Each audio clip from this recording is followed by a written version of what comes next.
दोस्तों अगर आप डिस्ट्रीब्यूटर हैं या फिर रिटेलर हैं या फिर ग्राहक है तो आपके लिए एक बहुत ही महत्वपूर्ण वीडियो होने वाला। अगर आप डिस्ट्रीब्यूटर है तो आपको मैं बता दूं, अब आप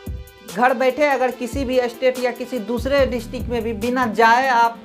रिटेलर को अनबोर्ड कर देते थे और उसका CSP ID चालू कर देते थे, अब ऐसा नहीं कर पाएंगे।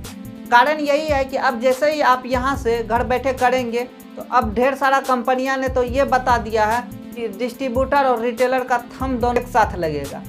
और कुछ कंपनियां ने तो ये कर दिया है कि अगर आप पैन कार्ड और आधार कार्ड जिस लोकेशन पे अपलोड करेंगे, आप उसी लोकेशन के 3 किलोमीटर के दायरा में आप AEPS का काम कर सकते हैं। अगर उसके रेडियस से बाहर आप जाएंगे तो आपको जो है आपके पोर्टल में लोकेशन प्रॉब्लम शो होगा।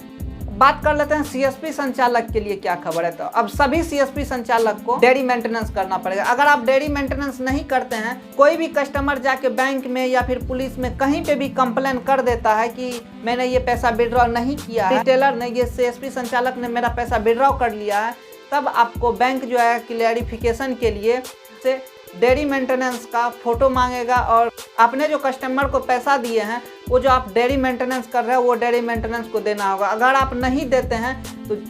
कस्टमर अगर झूठा भी एलिगेशन लगाता है तो वो आपको भरपाई करना पड़ेगा और आपके CSP ID को परमानेंट ब्लॉक कर दिया जाएगा।